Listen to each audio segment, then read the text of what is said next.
for the novelty. Brocky here, Whiskey and Kicks. We here with my man John Shot. What's happening? How are Hey, you? man. Good to see you. Thanks for having me. This thing, and tell the people where we are, man. We are at People's Drug right now, everybody, in Old Town Alexandria, 103 North Alfred Street, right off King here. Why is this place called the People's Drug? People's Drug? Because it gave us an excuse to put a sign that said drugs, so we get all the street traffic in here, all the foot traffic in. But if you're not familiar, the People's Drug was a drugstore that started in Alexandria. Went up and down the East Coast, bought out by CVS. A lot of the CVSs you see around here now used to be a People's Drug. The concept, though, being that nostalgic feel. So we do classic cocktails and that nostalgic feel, too. Also with the People's Drug, it's kind of the place where everybody in the neighborhood kind of came together. At some point, you see your neighbors there when you're stopping by.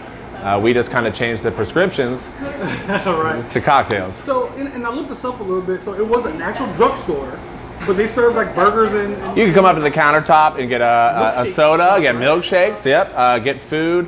You could my mom used to sit me at the countertop and she'd go shopping. Oh, so you remember this Yeah. place? Oh yeah. People's Drug. Some of my first memories are People's Drug when I was a kid with my mom. So yeah, it resonates with me quite a bit. So how long ago did it kind of shut down? Let's say like late 90s.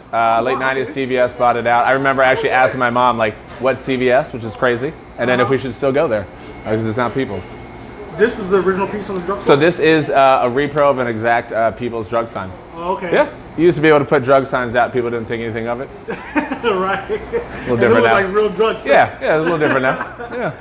Was there something else here? Like this is the location so of the this- actual place before? It started in Alexandria. There was one down the road here. This Okay, got this it. itself wasn't a People's Drug. Definitely something that people think a lot. This itself was a little small for a People's Drug. But it's the perfect size for what we want to do too, where you come in, have like an intimate setting with like good friends or just a girlfriend, boyfriend, significant other, whomever, partner. It's a place where you want to come and have a good time, have a good sandwich or good food, a crafted cocktail, and connect with someone. How long have you guys been open here? We opened the end of May last year, so we're cruising now. Yeah, we're cruising. Yeah, man. Yeah, we're coming into now. We're like our second fall menu that we've done, and it's going really well. But the concept, like, why did you guys want to make it so? I think a concept like this is really unique, right? Where you go out to eat, and I think now when you go out to eat, you go out to drink. There's so many places to go now. Really, what you're looking for is that experience, right? At any place you're going to. So the experience that we know that we can provide here is a unique one and an intimate one and a special one. I think in my career, the further I kept going in restaurants, the bigger the establishments got, and it was this weird thing where, as I was getting better jobs and whatnot, the further I got from the guest, which to me seemed counterproductive. And then the space is just increasing, and that's really, if you're in this industry and what you love about this industry is the connection between you and that guest, like as a host and as a guest. So it was this really unique concept where I knew that we'd be able to talk to people about what we were doing, share our experience with them, give them a unique experience too. So when you come in, everyone in the staff is going to greet you. There's no host or hostess. You're going to sit down wherever you feel like it, and we're going to come and serve you right there. Yeah, and it draws you in, like even from outside. You have that big window, you have the drug sign. So it's Yeah, like, what's going on here? the drug sign works like bugs to a light, man. It does well for us. That's a good, that's Yeah. a good, and then the booze is right below it. Yeah, of course. We're letting you know right what we got. You headed up the cocktail program here? Yeah. So I'm the general manager and I'm the beverage director here. Okay. We have a team with myself of 6 people in the front of house. Everybody contributes to the cocktails, whether it's tasting, whether it's opinions, whether it's insights to things or thoughts or names.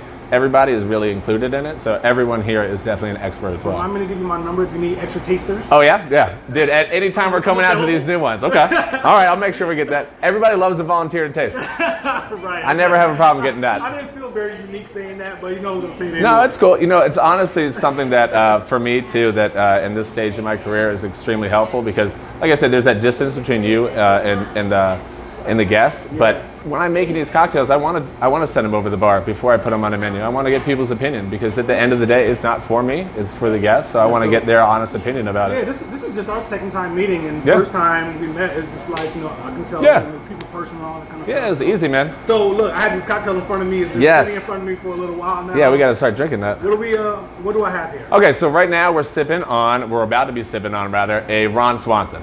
This is one of our brunch cocktails. We do brunch from 11 to 3 on Saturday and Sunday every week. Okay. And then we have a brunch cocktail menu and a brunch food menu.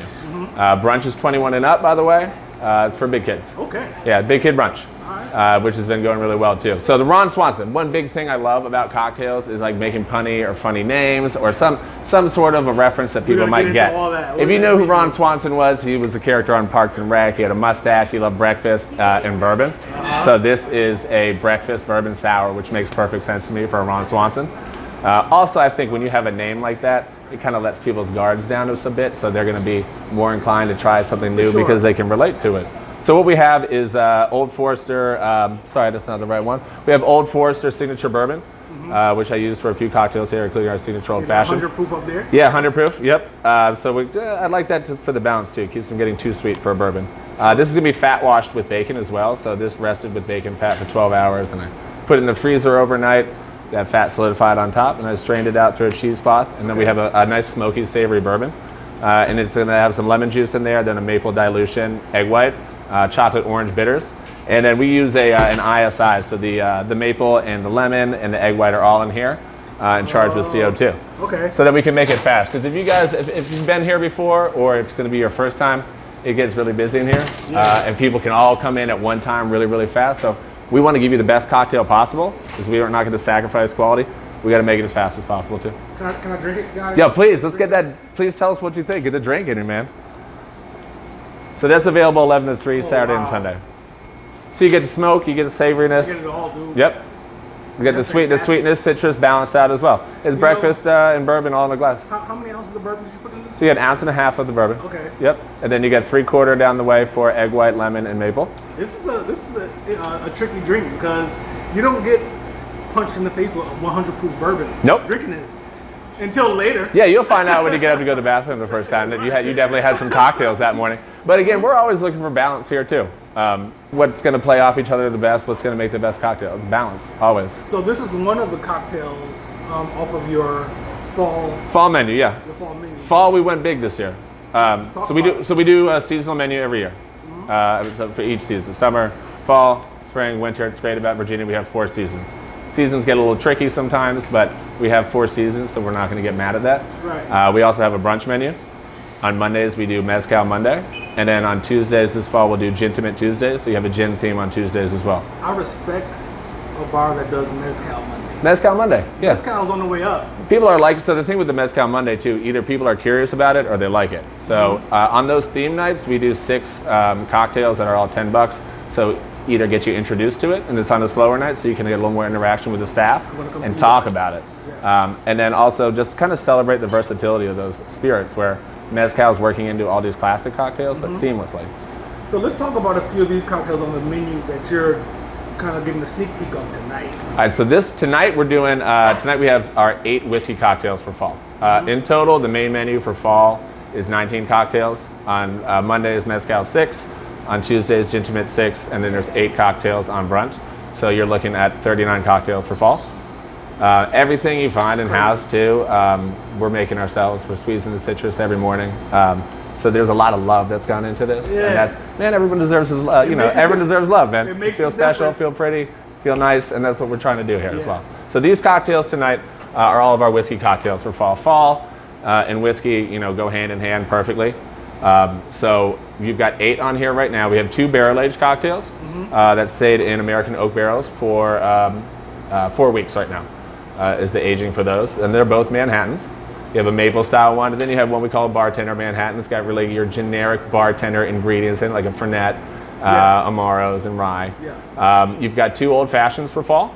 These old fashions are also on our happy hour every day from 3 to 7, and then they're $10 on happy hour. But you have the signature old fashioned, which again is that Old Forester signature 100, a gum syrup, orange zest. I mix the bitters for it as well, and we do a very traditional old fashioned here. We're talking 2 ounces bourbon, orange zest, 1/4 ounce gum syrup, bitters, and that's it. There's no cherry, there's no soda water, there's no cracked ice, none of that BS. Okay. We do legit old school style, and then of course you got to use the oldest bottled whiskey in the United States as well, continually bottled whiskey. That is. Okay. Yeah. See the first bottle. Yep. So it's oldest continually bottled. So they sold it during Prohibition as well. And then for the other old fashioned as well, we'll do a rye PA old fashioned, which was. If you were here last year, it was a hit. Everyone really liked it. We're doing 2 ounces of Old Forester rye, but we do a IPA reduction, which is a little bit of molasses, a little bit of clove. Hence the name. Yeah, rye IPA. I'm trying to get clever, man. I'm trying my best. Everybody said rye pa last year. It's rye PA, please. You see this video? Please, like an IPA. And that one is that's a great fall. Dude, old I fashioned. tried. My friend Yeah, has one of those. off camera, Yeah. and I tried it, and that cocktail is no punk. Yeah, that thing is the gem, dude. Yeah, that was there last year. People are familiar with it. I'm looking forward to people coming back. That's the coolest thing about being open over a year now, too. People are coming back and asking for things that we had before as well, which is exciting. You got 2 stirred cocktails on there as well. And then we have a few shaken ones. You have the pecan sour. You have the breakfast sour, which Brocky has right now, which is the Ron Swanson. And then we've got also the fancy as buck. That's another terrible pun. But fancy as buck. A buck is a mule. A buck is a mule with whiskey. That's another happy hour one as well. So we use our house ginger syrup with whiskey and then a little bit of lime juice and Chinese 5-spice and some aromatic bitters we mixed here too. I'm gonna try this Baccarat first. Next. Sure. Yeah. Well, you know, in a little bit, but I'm It's very. like Virginia forward one, man. Yeah. Yep. All Virginia. So Catoctin Creek. That's a Virginia product. Yeah, I have Brownstone some of their rye. stuff at home. Yeah. The Laird Straight 86 is George Washington commissioned that distillery to come down here. We'll get into it. I can't stop talking. We'll get into I'm it. sorry. We're gonna get into that. But we'll do the Baccarat. Yeah, for real. Yeah. So how long do you guys run? So do these carry over into another season at all? Or, No. Or these are just for The signature old fashioned will go. Sometimes people get upset because I change the menu every season. It's really only like the signature old fashioned that carries over, but I assure you there's always something for everybody's taste on it. But for us, it's always trying to present something new, give something unique to someone, and give them this fun experience that get them through the rest of their week, man. I love a small bar space that pumps it out like that. Yeah, we crank in here, man. If you see it, like, especially like, man, I'm standing back here and hanging out. The staff here are hard-working people, man. If you see them on the floor, they're bussing tables. There's no food runners. There's no host. There's no bar back. Everyone's doing all the work here. I respect it. And it's nice, man. It's cool. I respect it. So we're gonna get back and talk a little bit about you, man. Okay. What do we want to know? What's happening? We'll get to it. Okay. Let the people know. Okay. So we can break here, man. Okay. Beautiful. Enjoy the rest of that cocktail. Exactly. Yeah. Ice in the glass, put a chillness on the bar. We're going to take our Old Forester bourbon that is washed with bacon. We're going to put 2 ounces in here. In our ISI, I have egg white, lemon, and maple syrup in here. And it is charged with CO2. So we're going to fill this up. Now I'm going to add ice. And I'm going to shake it. Yeah, you told me the other day you'd be coming back today, but you didn't.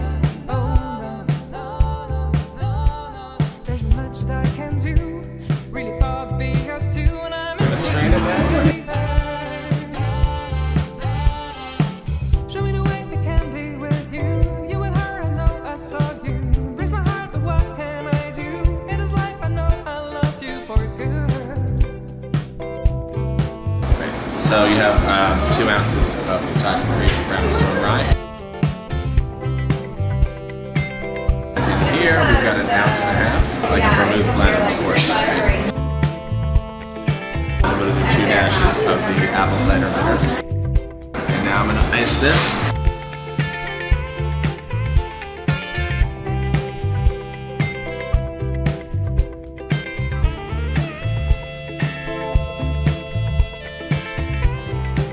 Put a big rock in here.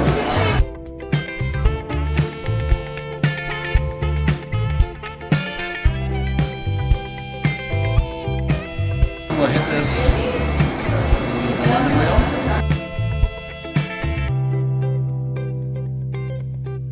We're just gonna roll right into this. Just roll in, man. Sometimes. So, all right, let's talk about this, man. What? This is the.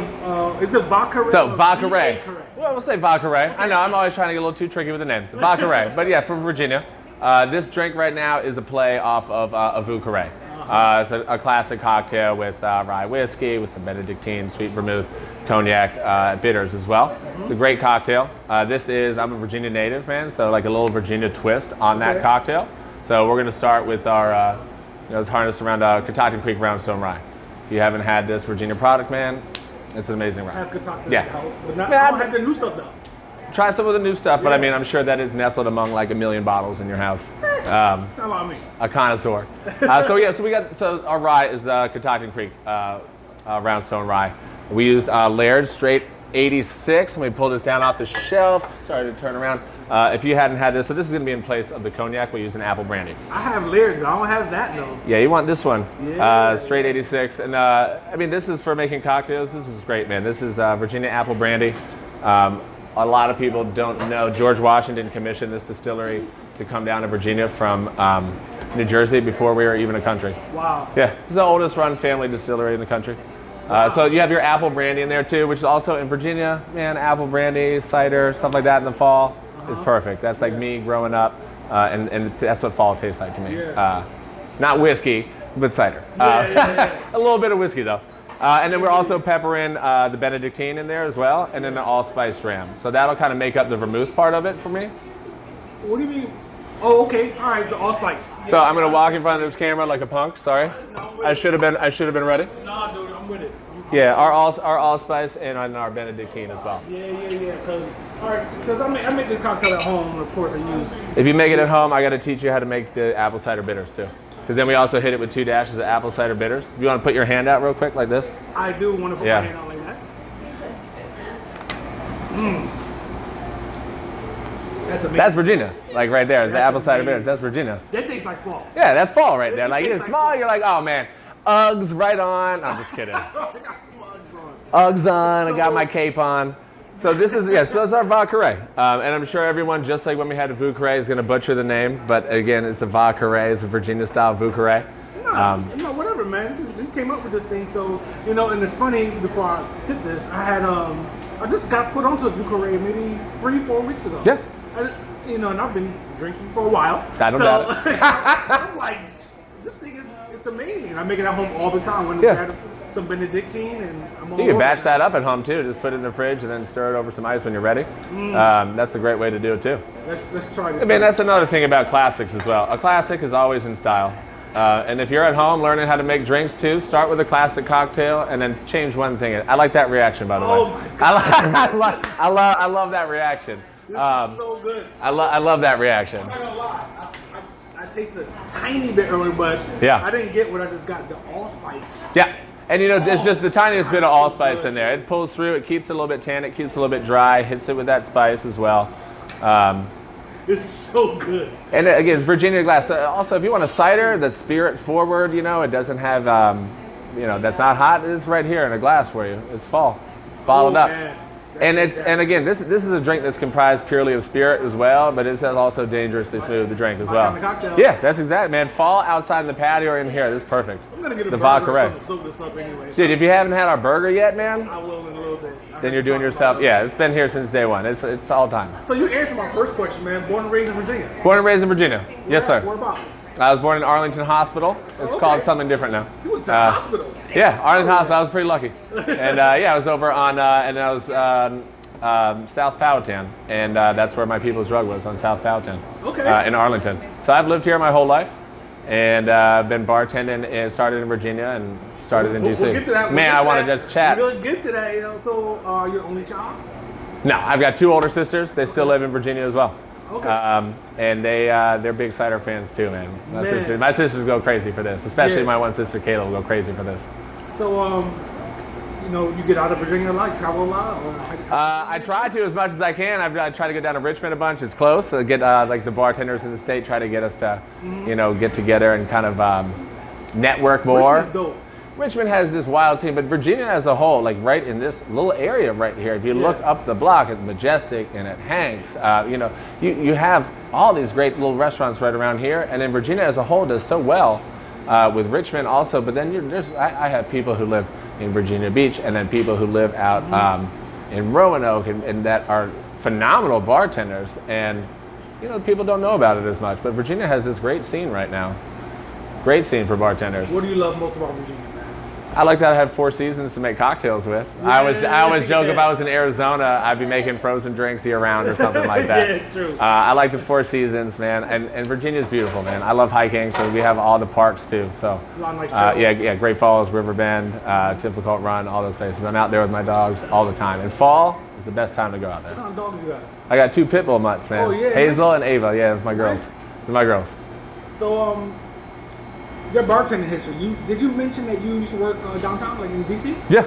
Okay, Yeah. so where'd you start off? Let's I go feel with if that. you worked in Northern Virginia, at some point you worked in DC, probably. I At was some point you curious, worked in and I have Maryland. questions Everyone kind of goes all over the place. I mean, I was like bussing tables and washing dishes when I was like a teenager in high school. Like get odd jobs downtown because I wanted to see bands play for free. Yeah, you're right. And I realized washing dishes wasn't the best for that. I needed to bus tables. Otherwise, I can't hear the music. And then after that, I was always enamored with the bar staff and waited tables and stuff. But I've been behind a bar since I was 19, I guess. Okay. But like, we won't say where. yeah, we won't say where the spot was. And then, yeah, I've been bartending so now, like, I guess 16 years, about 15, 16 years now.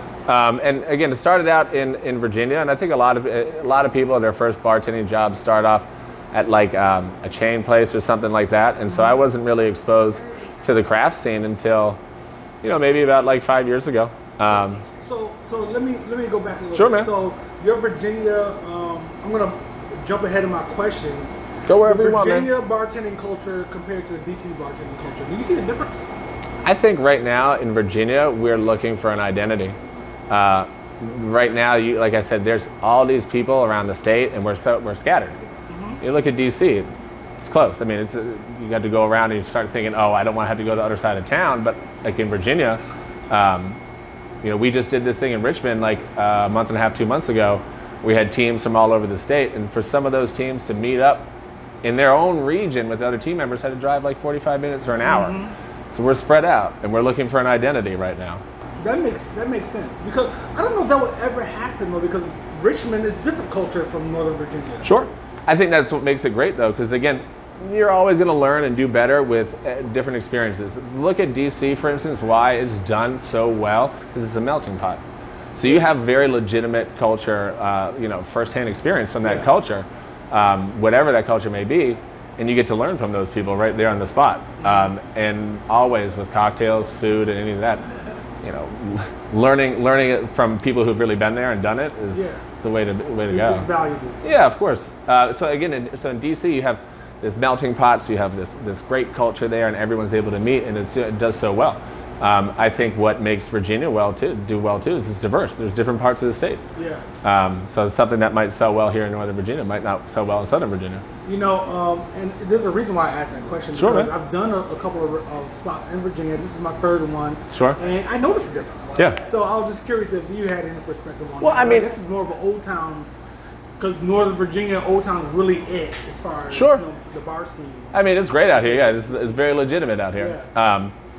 I think also what you find not only is that lack of identity, but I think not myself, but like I think certain bartenders probably feel like they're snubbed or overlooked or something because if you do well in Virginia, they're like, oh, this reminds me of a bar in DC. Yeah. You're right. Oh, right. It reminds, or New York or whatever. But again, it's newer out here too. And when I first came back to Virginia from DC, I thought, oh man, I'm going to put all these cocktails and many of the people are going to go nuts for it. This is in Arlington as well. So I came back and I had like a Aviation, Sazerac, which I didn't think were like too far down the line in classic cocktails that people would get excited for. And they weren't having it. Really? No, they weren't having it, man. It's still Tito's soda. They weren't trying to Moscow get Mule. No, they didn't want any of it. They didn't want any of it. So that's a great transition to you getting on the craft scene. Mm-hmm. So you were already on the craft scene at that point, clearly. Yeah, sure. You're At that point, yeah. Aviation and Sazerac. Yes, sir. And so did you? Was it a struggle for you trying to get the people to kind of? I found that I'm trying to. The best way to do it is like what I would say is like breadcrumb them. I think it's real. I think it's counterproductive, or this is crazy to think you can just put a menu out and expect people to look at it, understand everything on it, appreciate it. There's all this work that goes into it, how you want to lay the menu out, how it's going to read for people, but then also with you and your staff, how you interact with the guests and interpret what they're saying and try to give them the good information on it. Getting the people to do the craft stuff, having like a funny name, like a Ron Swanson, right, or a clever name. It breaks down that guard initially as well. It does. And you know what? Also, like people don't want to feel like they don't know what the things are. You know. Right, that's true. But yeah. come to a place like this, try something new. Talk to your server, talk to your guest, your host, your bartender. Try something new. Yeah, I'm gonna push it as much as possible. I love it here. But people here now, I mean, I'll tell you this. At People's Drug in Old Town, and the people in Old Town, and the people from around Virginia that are now coming to visit us have been phenomenal, man. It's been awesome. Yeah. They are excited for the cocktail menu releases. They're excited for the new drinks. They get down with it. And now, again, when we started here last summer, there's a glowing drug sign. People were afraid of what we are. They didn't know what it was. They asked if it was still a drugstore. You know, what is this place, man? It's the best drugstore ever. So it was just the staff here as well. It's you know, kudos to them because we continue to interact and educate, and then kind of we get this experience again with host and guest. It's nice. So one thing I noticed about you the first time I came here What's that? is that I was loud. you made you made an old fashioned for me, and you freehanded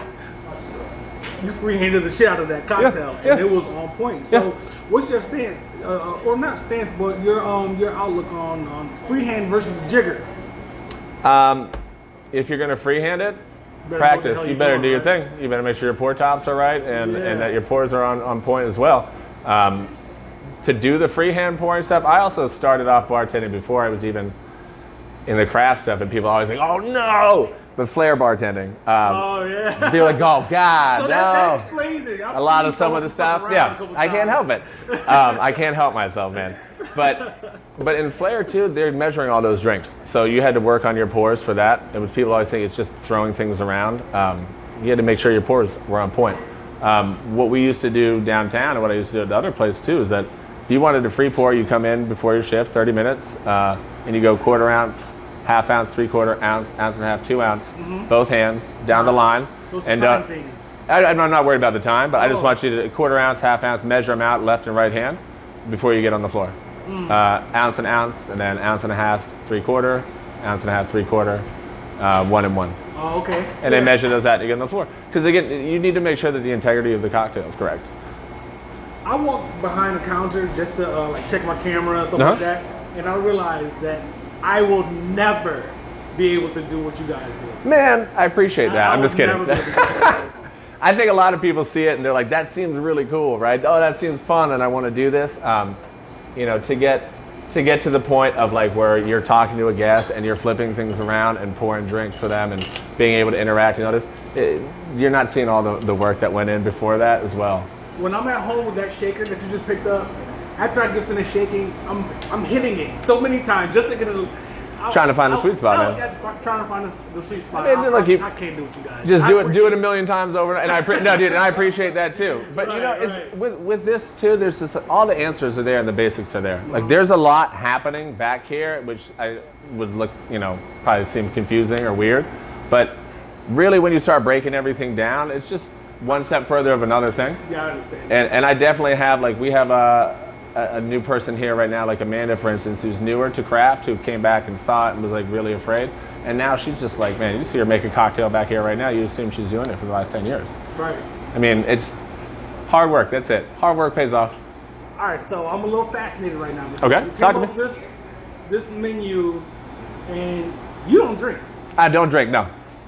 So I have a friend who was thinking about starting a podcast. She's recovered. Okay. And so she doesn't drink, and she's in the industry. Yeah. And she's It's rough out there, man. so rough she's out thinking about there. trying to start a podcast about that. You know, itself. Okay. So My number. Yeah. So you come up. How do you do it? Well, when we were talking before about having, like, putting the drinks out for the guests to try, right? It was really big for me. So it's over 3 years since I've consumed any alcohol now at this point. And it's weird. So if you had told me that before, that I would have to go this long without drinking to get to this stage in my career and where I am now with bartending, I would have thought that it was crazy and it made no sense and it was, you know, counterintuitive. But honestly, for the first 6 months, my first day behind the bar since I had stopped drinking, I told my friend who was the GM of the restaurant, I said, look, man, if I go back there and I feel like drinking, I'm just going to leave, right? And then I was like, otherwise, I'm just going to get right to work. I got right to work, and it was really nice, and it was good, but I was doing everything by nose for the first, I didn't taste probably for the first over a year. I definitely went over a year before I tasted. I was doing everything by smell, but I have really great staff that's been around me at the other restaurant and here. And what I would start with, and then like especially my friend Courtney, who's been with me at both places, what I would start with, who's got a great palate and a great nose for these things, who's been instrumental to me with all this as well. This is what I was going for. This is the taste profile I'm looking for. This is the aromatics I'm looking for. This is how the cocktail should taste. This is how I think it's going to be. Tell me what you think. And starting there, and then getting a product that I felt really comfortable with, and I want to see what my guests think about it as well. Because before, when I was drinking a lot, I'd make a cocktail and I'd taste it and I'd say, okay, great, I like it. It's good for me. So the cocktail is done now because I like it, which is crazy. Because I'm not the one drinking it at work. It's for the people. So, and then they don't like it, and I feel a certain way about them not liking it. Right? It's now we're again getting back to that. It's stupid. It's stupid to think like that. So making cocktails for people, and then being able to interpret what they're saying, because people will use the strangest adjectives to describe it, and just figuring that out. So it's helped me become a much better bartender. At this point in my career, I'll taste. I always spit it out, and rinse with water and everything. But for me, to do as much as we're doing here right now, I couldn't do all that, man, if I was hanging out and drinking either. So 3 years. Yeah, over 3 years now, man. Thank you. I appreciate that. That's it feels good. That's probably the most, in my career, it's probably the biggest accomplishment so far. It's dope, man. Yeah, it's nice. The whole idea that you can come up with something like this, and you're relying on the people. Yeah. Me. Yeah. Because this shit is good. And that's what's important to me. And that's what's important to me. And that's what it's all about as well. I think it's also nice too that, like I say, it's rough out there in our industry with like substance abuse, with alcoholism and all that. And I don't want to pull us down here, but it's nice when I get to meet people who don't know that, and then after we've hung out, they're like, "Oh, you weren't even drinking." You can do it. Real quick, so I went to Gin World. You had the Gin World hat on. Oh, I'm familiar. Yeah, I'm familiar with it. So it was Gin World, right? So I went to this event, and this is like a Tuesday. So yeah. I'm sitting in there. I'm up at a bar in DC. With Natasha? No. Yeah, she was there. Phenomenal. So I was up at a bar in DC, and I'm sitting there at the bar drinking and everything. And someone comes up behind me like, "Hey, Brocky, Whiskey and Kicks." I'm like, who are Natalie, you? I'm sorry. Right. Yeah. So he's like, "What's up, man?" He tells me who he is and everything. So we talk for a little bit. He's a bartender, and so this is at night. So he's like, "Hey, man, we're getting ready to go to something," and I'm like, "Dude, I gotta go to work in the morning." You know what I'm saying? So, and one of the things I wanted to ask you about is the life, this whole life of a bartender is like a vampire life, but you don't necessarily live that life. I don't. Right? I don't. Man, it's one of those things too, even when I was drinking too, oh man, I'm getting into the same routine all the time. Mm-hmm. Is it even that exciting? And it is. It's fun going and seeing all your people after work and doing that and talking about the shift is all part of it, right? But at the end of the day, if I'm like getting up at like, going to bed at like 5, 6 in the morning every night, it's tiring, right? Yeah. It is just like with cocktails, there's this balance, right? And in life, it's really cool. We found, like for me, what works is this nice balance of daytime, I'm out with the dogs, running around as much as I can, getting prep done, getting office stuff done, and I get to come work at night. Yeah. And it's phenomenal. I'm not out late. Yeah. We close at midnight, but again, I still go to the bar and hang out with people and say what's up, and drink coffee and get food and make sure we share the wealth at the bars for other people to come see me as well. There's just more to life, man. There's more out there. For sure. And it's phenomenal. So speaking about more, this is Whiskey and Kicks. So when you wake up in the morning, whatever you have to do, you have to go to work. You have to go, what do you put on your feet and why? All right. I'm not going to lie. This is hilarious. The entire staff was like, what are you going to do when they ask about shoes? They're like, do you know anything about shoes at all? Right. And I was like, I wear shoes. Thank you. You don't walk around barefoot. No, man. First pair of shoes I put on in the morning right now are like Adidas, like slip-on and lace-up combo to walk the dogs. Okay. I just probably don't even have to lace them up. Just pop them right on. I end up going in like the water with the dogs and the creek, whatever. Your everything shoe. It's not everything, but just for walking the dogs. Okay, that's literally just a dog walking shoe. At work, man, I'm always hitting like some Skechers non-slip. It's not sexy. That's right. But it's safe.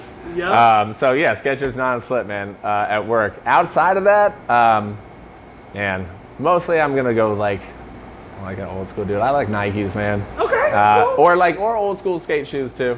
Yeah, that's where I'm at. I mean, me, if I go somewhere and they don't let me in with sneakers, then I don't need to be in there. I think it's weird that kind of a rule now too, though, because again, like I'm sorry, look at those sneakers that are expensive, Right. that are they're like looking nice. They've been in the box. That's crazy. You know, I think that's a little nowadays. It's a little bit different. So you casual like me then? Okay, dude, like this place too. You know, it's casual. Come in the sneakers. Yeah. Show us your kicks, man. Drink some whiskey. Yeah. I mean, look, the whole thing is it's not about, you know, I have all these sneakers and this name brand stuff or whatever. It's about why you put on whatever. But those shoes are your way to express yourself as well. You know. Yeah, for sure. And that's what it is, man. I'm definitely not a guy that's got like a ton of shoes in his closet. I'm not gonna lie. I'm not gonna BS on that and be like, yeah, they're all in the box and everything too. But man, yeah, shoes are important too. That's dope, man. I appreciate it and I respect it. So tell the people, man, where to find you, how to find this place, social media, so on. Yeah, follow us on Instagram, guys. The People's Drug. You can check us out on Facebook as well. You can visit the website. I'm John Shot for the People on Instagram if you want to follow me, or if you just want to come in here. I'm here all the time. You'll see me coming in and out with prep, doing work, whether I'm behind the bar, like sitting in the corner doing some admin work. I'm here all the time. I've got 5 great ladies who are also on the staff with us here. They're all phenomenal bartenders. Just because you see them on the table sometimes doesn't mean that they are not well versed in all these things as well. Probably, you know, they're like the next stars, man. Indeed. Yeah, they're the real deal. Yeah, they're the real talent. But you can come see us every day, man. We're open from 11 in the morning till midnight. We do brunch 11 to 3 Saturday and Sunday. Happy hours every day of the week from 3 to 7. Mezcal Monday, Gin Tuesdays, happy hour, new menu. Man, I appreciate everything, Yo, bro. Brocky, thank you, man. You know what I'm saying? This has been a great time. Thanks for hanging with us tonight, dude. Right? Here. I will be back. Well, we expect to see you, man. We expect to see you when all the cocktails are out. Maybe even if it's out a whiskey thing on, you know. No, I'm all about gin, whiskey, rum. Absolutely. So, yeah, I appreciate your time, and this has been great. Yeah, man. Thank you so much, man. We feel honored to be a part. Yeah, for sure, man. Thank you. Whiskey and Kicks, legit, man. So legit, man. Appreciate you guys. Thank you. All right, brother.